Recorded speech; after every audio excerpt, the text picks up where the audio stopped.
It's all right, Don. We have my wingman back. Thanks to Don for filling in last week.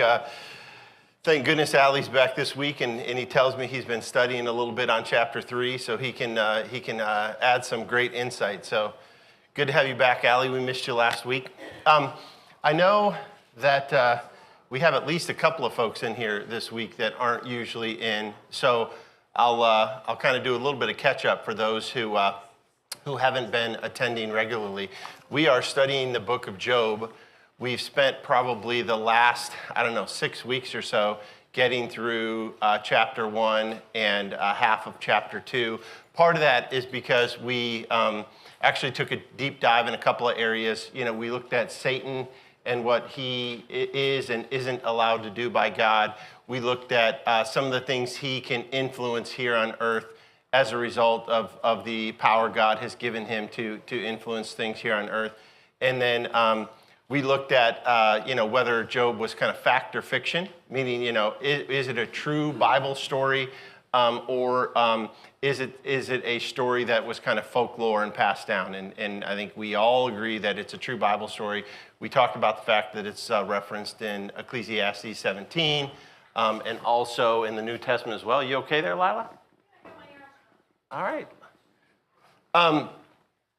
So what we're going to do today, I'm just going to kind of recap the first few verses of chapter 2 that we looked at last week, and then we'll go through the rest of chapter 2 in more detail, and then from there we'll get into chapter 3. I was telling, who was I talking to this morning? I was talking to one of you this morning, I can't remember. So when you get out of chapter 3 and you get really in chapter 4 through 13, that's kind of one grouping, and I'll talk a little bit about that. And then as you go from kind of 14 through 38, I don't know that we'll study those in detail, and I have 3 weeks left before Brother Ken takes over after this week. So what we might do is kind of a high-level overview of chapters 4 through maybe 38 next week, and then we'll spend the last 2 weeks kind of like we did in chapters 1 and 2. So I'll just read the verses in chapter 2 before we get into detail. So we start off in chapter 2. Again, there was a day when the sons of God came to present themselves before the Lord, and Satan also came among them to present himself before the Lord. And the Lord said to Satan, From where have you come? Satan answered the Lord and said, From going to and fro on the earth, and from walking up and down on it. And the Lord said to Satan, Have you considered my servant Job, that there is none like him on earth, a blameless and upright man who fears God and turns away from evil? He still holds fast his integrity, although you incited me against him to destroy him without reason. And so once again, we looked at kind of that in detail, and then I'll cover here kind of verses 4 through 6, and then we'll jump in to verse 7 again. So then Satan answered the Lord and said, Skin for skin, all that a man has, he will give for his life. And then in verse 8, or verse, 5 here, can't see again.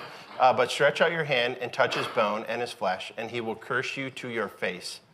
And then finally in verse 6, and the Lord said to Satan, Behold, he is in your hand, only spare his life. And where I kind of left it last week, and I once again, I think this is worth us considering, every day. But when we look at how God approached this situation with Job, and the fact that he allowed, Satan to test him in chapter 1, and then, chapter 1, obviously there was a loss of his children and all of his earthly possessions, and then in chapter 2, as he began to inflict some physical ailments on him. At the end of the day, God's motive was to save Job, and you could say the same through us, through a perfected faith, and Satan's motive was to destroy him through a defeated faith. So, I think those are just really kind of two powerful ways that Brother Haley, points out the fact that at the end of the day, as we go through trials, God is perfecting our faith. He's doing things to help us learn things about ourselves, to draw closer to him, to learn to rely on him. And at the end of the day, Satan hopes that the trials that we face ultimately discourage us and cause us to lose faith in God. So, picking up in verse 7, so Satan went from the presence of the Lord and struck Job with loathsome sores from the sole of his foot to the crown of his head. And then starting in verse 8, and he took a piece of pottery with which to scrape himself while he sat in the ashes. Then his wife said to him, "Do you still hold fast your integrity? Curse God and die." I want to pause there and kind of get some thoughts and get your reaction to that. It was funny that Satan took his children and his servants, but he loved his wife. Okay. I'll come to you in just a... It's not just any wife, it's this particular wife that was so negative against God. I think she loved him with a purpose. Yeah, I mean, I think that's a really great point, right? There obviously was a purpose there, and you can begin to see that purpose unfold, right? And I want to talk about, Job's wife a little bit here, but I wanted to kind of just get your, first of all, there's the first observation. So the first observation is, obviously God took his children, but he left his wife, and that was likely for a purpose. I've got a comment back in the back, and then I'm going to make my way back up here to Allie. Yeah, I think it's real easy to rough up Job's wife right here, but I think that's unfair, and I think actually Scripture paints a different picture of Job's wife from a few different perspectives. One, notice on verse 3, God says to Satan, and he, Job, still maintains his integrity, though you've incited me against him to ruin him without reason. Then you have Job's wife saying, are you still maintaining your integrity?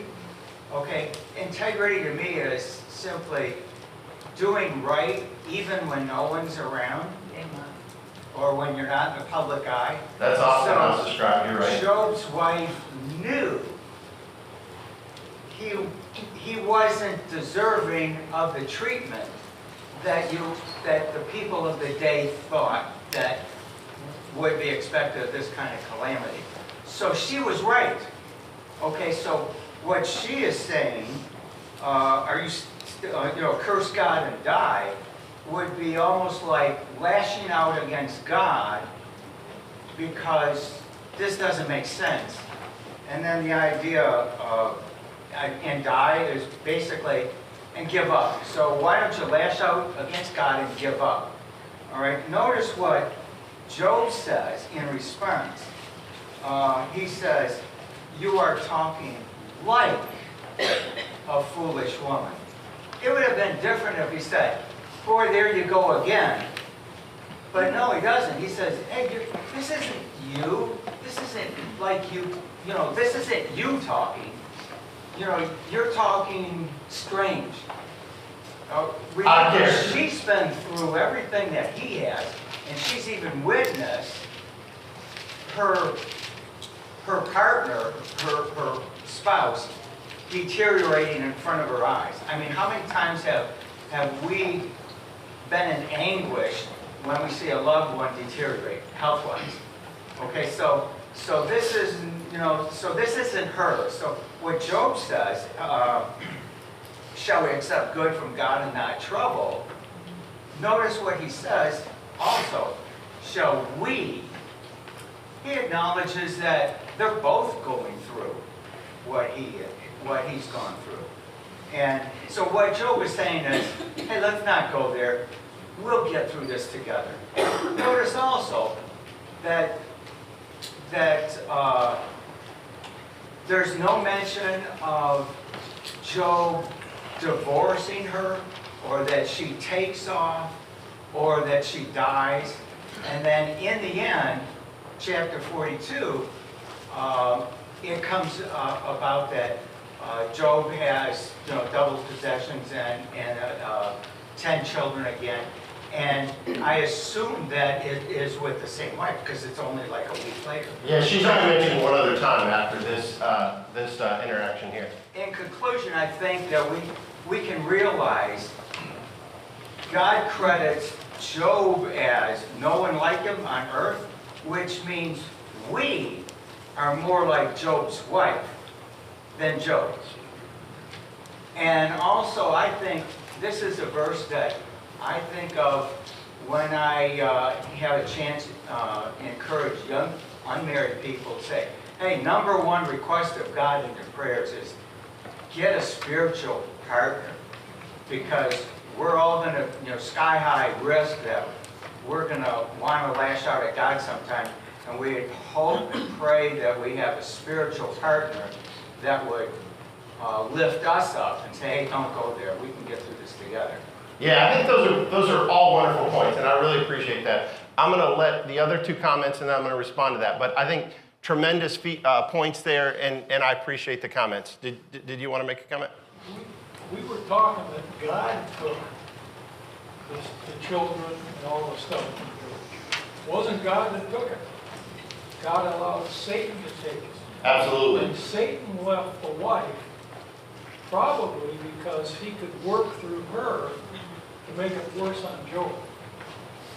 That's a good observation as well, right? I mean, maybe Satan knew, that she would stumble here, and that could potentially, once again, Satan's whole goal in this, right, at the end of the day, is to cause Job to lose faith, because his premise is people won't serve the Lord unless there's something in it for them, i.e. material blessings, right? So like Satan's thinking of any and every way he can use to ultimately prove his point that, Job wouldn't serve him, after the losses that he's incurred. So that's a good point as well. Allie, you were going to say something?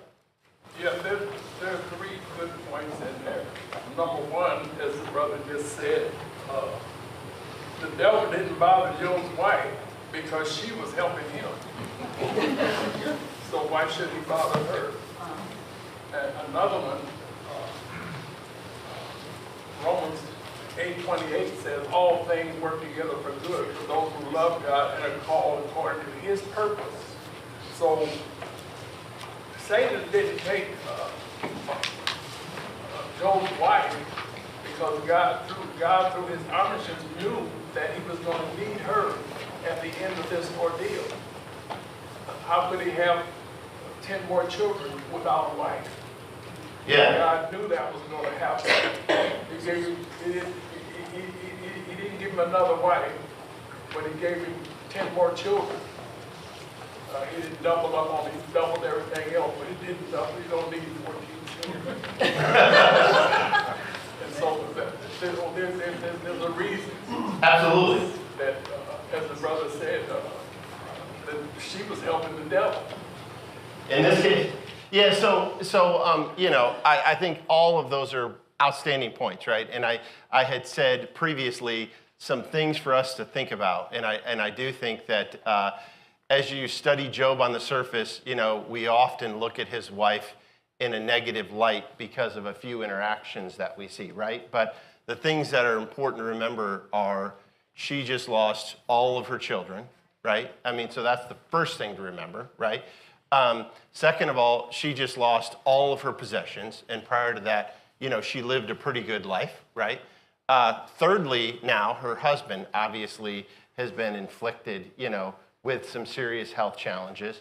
And then the fourth thing I think that's really critical, and we discussed this previously, right? We're all at kind of different levels as it relates to our faith, at different times, right? And I think the point back here was, finding the right spouse, right? There's going to be times in life where, one spouse has some sort of issue, whether it be, a job loss or a health issue, or maybe they're struggling with something. And there's going to be other times where, the other spouse may not, right? And so it's finding that partnership and encouraging and supporting each other. We're human, right? At the end of the day.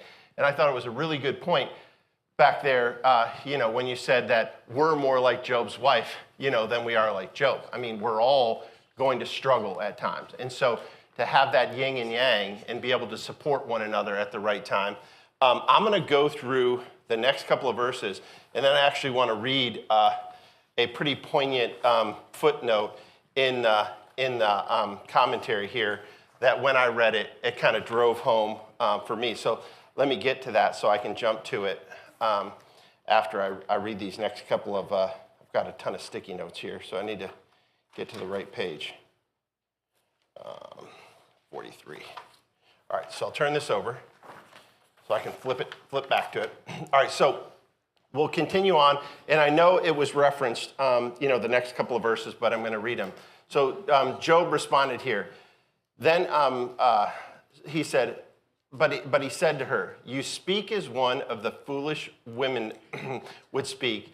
Shall we receive good from God, and shall we not receive evil? In all this, Job did not sin with his lips." And so kind of the 3 points that I had here before I read this footnote is, she's projecting here a bit by saying, I would not stick by God if he'd done this to me. And that kind of goes back to where they are in their spiritual journey right now and how Job is responding to the loss versus how she's responding to the loss, right? And I did mention this. The only other time Job's wife is mentioned is in chapter 19, verse 17, where it's mentioned that she basically ostracized him. She stayed away from him. The exact language used was, "My breath is strange to my wife," right? So we'll delve into that a little bit. I thought that was an interesting note that Brother Haley, points out, because we do see once again at the end of the book, where Job has, children and his blessings are restored. But this footnote here was very, very, very, very good. So once again, this commentary is by Brother Homer Haley. He's a brother, in the Church of Christ. He, was a longtime preacher. He taught, at several institutions. And so he put a note in here, from another minister. And this was a note out of this minister's book. Before passing judgment on her, this is Job's wife, consider the conclusion reached in another sufferer. A few months prior to his death of cancer, a preacher and teacher of the word wrote, "I think I have come to see Job's wife in a different light. Because she suggested to Job that he curse God and die, we should consider her we often consider her an unspiritual, non-religious individual, maybe even as a mini Jezebel. Usually as we read or think of Job, we think only in terms of Job himself. Seldom do we think of the pain and anguish that his wife suffered. Remember, she too lost children. She too likewise shared in the loss of their earthly possessions. But the thing that seems to have really overcome her was seeing her husband suffer so much. Her reasoning seems to have been, why not welcome death and put an end to all this suffering?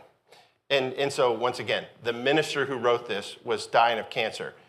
Granting her the suggestion to curse God and die seems severe. Before condemning her too severely, just try to put yourself in her place, right? So obviously this minister had seen, his wife respond to his fight with cancer and the fact that she was going to lose, him and all the anguish she had gone through. And so he, looked at it at a much different light. And I thought, capturing that was very poignant, because I said early on, maybe a couple of classes ago, it's really easy to read what Job's wife says right here and to judge her. But at the end of the day, if you do put it in the context of her loss, if you do put it in the context of the fact that we're all on a different spiritual journey and some of us mature faster than others, it's easier to extend her some grace and realize, that she was at a point where, maybe God had put more on her than she was ready to bear, and Job, or had allowed more to be put on her. Let me correct myself there. And Job was there to kind of rein it back in. So I got a comment back here from Bill, and then I'll come over to you. The fastest way to break a strong man is not torturing him, it's torturing someone he loves. Yeah, well said.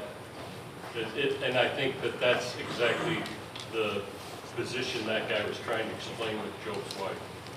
It's a different perspective when you think about it. Yeah, 100%. I'll come back to you in just one second, Mark. I think the key word in this is curse. She could have just said, why don't you ask God to take your life? Right. She didn't. She was angry. She was very angry at God. So that's why I think she used the word curse God. Yep. Yeah, and listen, I mean, once again, going back to your point, like, that anger comes from pretty significant, severe loss, right? You know, it really does. What's really interesting as we get into chapter 3 and we look at kind of how Job goes through, you know, why was he born, curse the day, etc. You know, as we get to that, you know, Job never blames God. You know, it's all about Job, right? If you think about it, right? Like, so you know, to your point, when we examine his response relative to hers, you know, he made it about really, you know, himself and kind of what he did, and he is, you know, he's not making it about God, right? Now, we'll talk about Job and asking why in a bit, but there's a distinct difference between the way they responded, not just in, you know, whether curse God and die or not say anything. Mario. No, I think the wife reacted exactly the way a lot of us would react. And you know, in my law enforcement career, when I went to a very bad scene, the family wants justice. They want blame. They want somebody held accountable for this awful thing. And so it's very natural to do that. So this past week was an extremely hard week. I had a family that I went to church with in Brighton, and their 22-year-old daughter was killed in a car accident. And I knew Haley ever since she was a little girl, and I just couldn't imagine what they were going through. And so Friday went to the funeral, and to see the parents get up there and to first say they forgive the person who caused the accident, and then say, we don't choose to be angry over this. We choose to be thankful that we had Haley for 22 years and to trust in God. You know, I'm sure when it first happened, there was a lot of anger, but they focused in on God. And Job was focusing in on God, and the wife was having a very, like you said, a very natural reaction. And it's very, very understandable. Yeah, I mean, once again, I don't want to beat this to death, but I go back to spiritual maturity, right? And you know, a real life example I've used many times is Sister, you know, Carrie and Brother Alan and the loss that they've had, and to have her set up here and, you know, talk through how she's responded to things and how all the different challenges they've faced in their life through loss and relationships, etc. You know, it's a really good real life example, you know, of someone who comes in here week in and week out, still present, still praying, you know, still thinking, still praising, still doing all the things that, you know, we all say we would do, but, you know, we never know until it actually happens to us, right? And then we learn how we respond. I'll go to Jeff and I'll come back to you, Al. Go ahead, Jeff. So since we're talking about his wife and, you know, her relationship to God, I think it's, you know, we have to remember that she probably has the same, well, she would have had the same view as Job's friends, as everyone else then, that essentially it was, you know, a tit for tat. You get what you deserve. So she's looking at these things in either, one, Job has been doing things and deserves these, right? I mean, in her view, bad things are happening to Job, so either he must have deserved it, or what? What's the follow-up? God is completely unjust. Yeah, fair, right? Oftentimes when you do see, you know, things in the Old Testament, it's one or the other. Either like you brought it on yourself, or, you know, God did it to you. One of the two, right? There's no kind of in between there, right? That's a fair point. Allie. In regards to what the brother was saying, he's talking about the theory of retribution. And the Jews believed in that if you're wicked, then you suffer greatly. If you're good, you suffer less. But sin is not always punitive, because we see that in John chapter 9, verse 1 through 3, where Jesus and his disciples passed by a blind man. He wasn't born blind because of sin. And also Jesus suffered greatly, and it wasn't because of sin. Now, in regards to, excuse me, Job's wife, she went through a lot. Think of all the things, the household duties that he could no longer perform because Satan had attacked him. If she was in modern times in a court of law, she could have sued him. It's a law term called contraforty, where if I injure you in an accident and you can't perform your duties at home, then your wife can sue me. It's called contraforty. Okay. Yeah, I mean, like, once again, I hope, if nothing else, as it relates to, and there were some wonderful comments here, right? As it relates to Job's wife, we can look at her in a different light here, right? And we can think about, you know, how she responded in probably the most difficult of circumstances that any of us could ever imagine, and recognize that it was a pretty human response, right? At the end of the day. If you can encounter what she encountered and respond the way Job responded, you know, you're going to be one of those people that God talks about as blameless and upright. And, you know, we talked a lot about how God had a whole lot of confidence in Job and the fact and his character and, you know, his qualities when he recommended to Satan that he try Job, right? He didn't recommend that he try his wife, right? She just happened to be, you know, guilty by association, so to speak, right? But God, you know, he recommended that Satan try Job. Or read that she said, do you still hold fast to your integrity? So I don't know that she was thinking he did something to deserve this, because she knows that he's been acting in integrity and not blaming God. And she just says, well, you're going to still hold fast instead of just cursing God. Yeah, that's a great little nuance there. And so the point was that the wife did acknowledge that Job had been steadfast, because she said, do you still hold fast to your integrity, right? She didn't accuse him of anything, right? She you know, she was basically acknowledging. So that's a really good point. I'm glad that you brought that up. I like the word blameless. Blameless simply means accused, but not guilty. Okay. Yeah, blameless.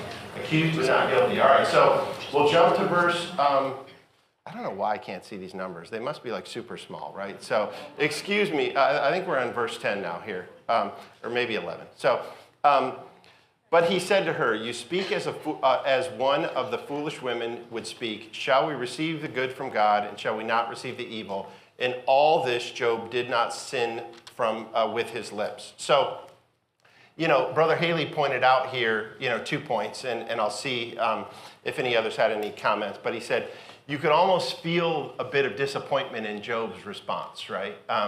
In the way. And now, what's really interesting is I think that if you read too much into the tone with which she said, do you hold fast to your integrity, curse God and die, you know, you can read that more negatively, you know, if you're reading it kind of in a certain tone in your head. And you can also read his in a certain tone, right? But Brother Haley said here, you can almost feel the disappointment in his response. And then I'll read this, and I know there's a comment over here.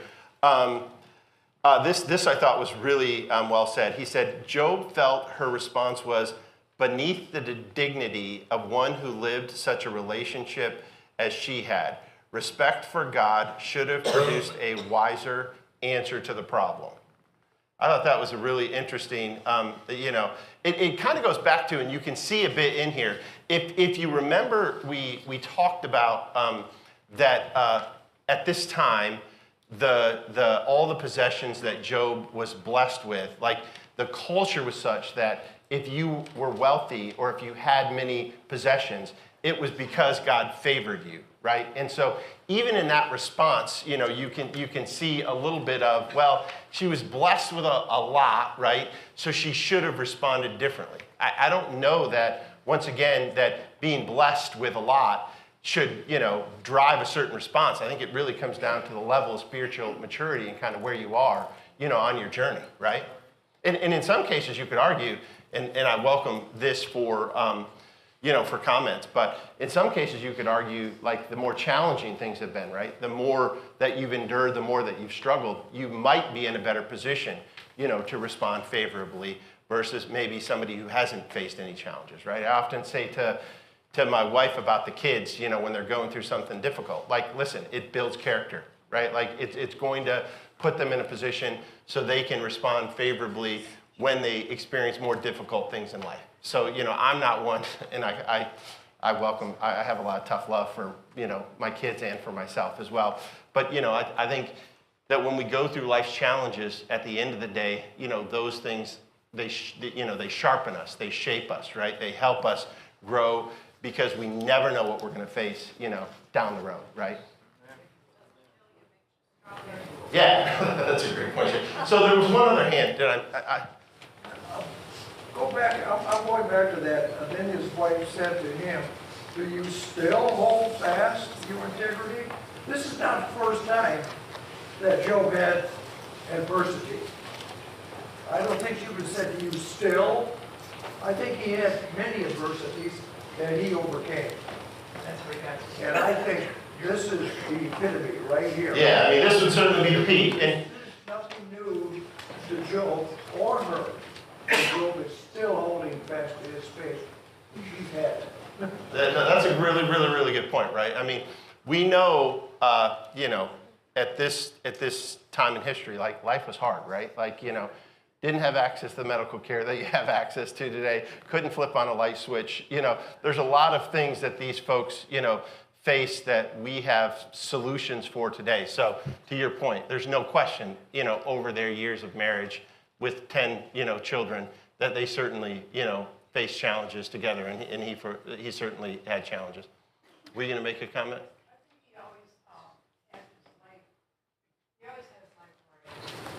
My daddy had a saying, my father, and he said, always prepare yourself for the unexpected. And I think that's what we're doing. When we come here, prepare yourself day in and day out what's ahead of you. Nobody knows yesterday. I mean, it's gone. But the thing of it is, the idea is to be prepared. And he had so much faith that all of his life, he used that faith. And like you said more than once today, it grows and it's maturity. And Yeah. it really is, Jason, because like you said, we're all at different plateaus, we're all different ages, we've been through all different things. How do you handle it? How did you handle it? No, you're right. Well, and Lila, you kind of said something there. I don't like to talk about, I don't use too many personal examples, or at least try not to. I do use examples of my wife because I like to make fun of her up here. But one of kind of my principles in life, right, is you always plan for the worst but hope for the best, right? I kind of do that, so in the business world, I'm often kind of, explaining all the different scenarios and, where things are potentially heading, and, people often saying like, well, why are you planning for that scenario? And I'm like, because you have to plan for the worst possible outcome, right? My boss and our new CEO, like, he likes to plan for the best possible outcome. So I'm constantly reeling him back in and saying, no, we're not going to plan. We have a board meeting on Friday, and it's he and I with the board each week. And he always wants to put one thing, and I always want to put the opposite thing. And typically we meet somewhere in the middle, because at the end of the day, you just never know what's going to happen, right? Whether it be in the business world, or whether it be, in church, or whether it be, in your personal life as well. I was just looking at the time. We got 10 minutes left. We're going to get through the end of chapter 2, and then we're going to start chapter 3 next week. So we're now going to see the introduction here of Job's friends, and we'll obviously see them for the next, 14, 15 chapters. But we'll get through these next few verses. Now, when Job's 3 friends heard of all this evil, they had come upon him. They came each from his own place. I should have practiced these beforehand. Eliphaz, the Temanite, it doesn't help that I can't see. Bildad, the Shuttite. Zophar, he comes from some place that starts with an N. Then I can see part of the words, and so I'm struggling up here. They made an appointment together to come show him sympathy and comfort him. And so kind of some of the comments I had here from the commentary are, We don't know how much time had passed between, when Job was afflicted and when they showed up. And, I wrote kind of, Brother Haley said it had been several months. I had written in here, if you think about it, there weren't any text messages or phones that, could have spread the word of everything that happened to Job, right? So they would have had to have heard about it through folks who traveled to them, right? And then they would have had to have made plans to travel. So, it's not like you hop in the car, and you drive to Detroit, for a meeting. There was a lot more that went into this, right? So the things that I think about there certainly was a commitment on their part, right? Because they would have had to have left their households, they would have had to have made plans to travel, they would have had to have brought provisions with them. So these friends, at least on the surface, when you start here, they heard about it, they responded, and they made a commitment to go spend some time with him. Yes, sir. It does give you an idea that some time has elapsed because it saw him from a distance and did not recognize it. So some time had went by long enough for his appearance to change. Yeah, obviously being inflicted from the sores head to toe, right? So we'll jump right into that. Any other comments about kind of the friends that I initially, before I keep going here? All right, so the last few verses. And when they saw him from a distance, they did not recognize him, and they raised their voices and wept, and they tore their robes and sprinkled dust on their heads towards heaven. The comments I had made here, Allie, were the fact that they did not recognize him highlights the severity of his suffering and condition, right? So obviously, we read a little bit about that. And once again, in the commentary, there was a lot more about, what conditions he could have been inflicted with, but I didn't want to go down that rabbit hole in here. And then, we talked a little bit about when Job, tore his robe. Everything they did there, were within the actions or the customs of the day.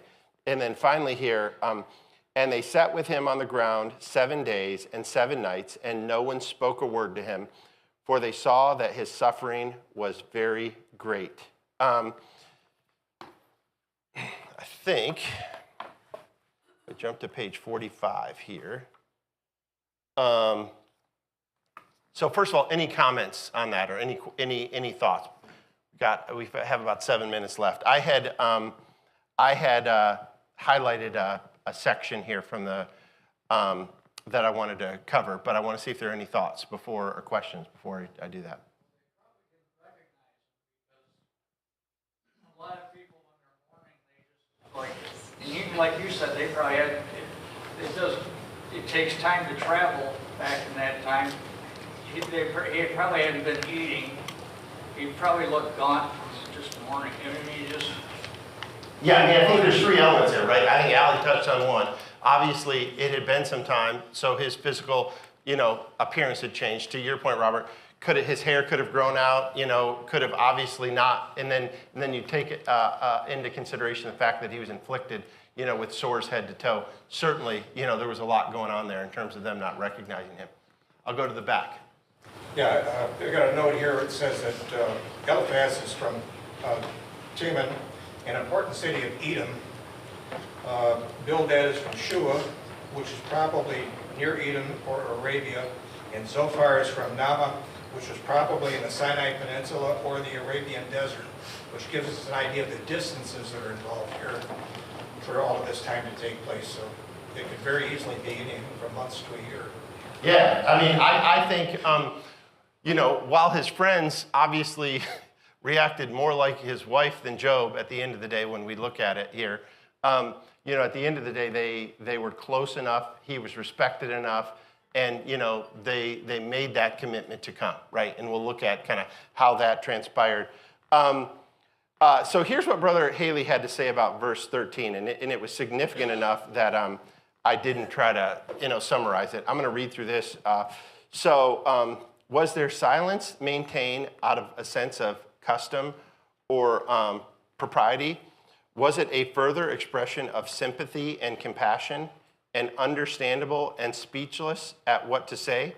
or was it because their theological view that suffering is punishment for sin, which shows up strongly in their speeches, which we'll read about in the coming chapters, and it forbade them from comforting him? To comfort him under such circumstances would have violated their doctrine. It would have been critical of God's judgment. This view is more compatible with future developments than either of the first two. As we shall discover, since his grief and his suffering were very great, they believed his sins were also very great. In light of that, what could they say that could comfort him? And then he just goes on to talk about, so those comments I thought were worth while in setting up, what you read in the future books, right? Or in the next few chapters. So, we often think of the silence as, hey, they were silent because they were sympathizing him. But what Brother Haley says here, was there an element of judgment in there, right? Was there an element of, they weren't saying anything, and then once again, as we move to chapter 3, we'll start to see Job's response, and then the back and forth. Go ahead. What Brother Haley is passing up, though, is that all suffering is not punitive. Absolutely. He's passing that up. Job is not suffering because he was sinful, and the Holy Spirit cleared that up, and then God reiterates that later on in chapter 1, that lets us know that Job is not suffering, and we already know that he's suffering because the devil challenged God, and so he passed that up. Yeah, I think his point is more observing how his friends were reacting, right? And their observation was, and we see this in the back and forth that starts in really chapter 4. Their observation was that he was suffering as a result of sin. But as you pointed out, we know that was not the case, right? All right, so this might be one of those rare days where we finish early. We've got about 3 minutes left. We've gone up until the bell, I think every class. So any other thoughts or comments before I allow you guys to refill your coffee and grab one more snack? I'll go to Ken and then I'll come here. Just the conversation about Job's wife and now transitioning into his friends. When I read it, we can take different lessons from different sections and study each character and go through it. But for me, it's pointing to another level or another degree of suffering that Job is going through. Because when you're going through a hard time, even if you're not alone in it, it feels like you are. So I kind of, when we were talking about Job's wife, that's where my head was, is how is he handling it when his partner, knowing she's gone through the same thing, isn't supporting him?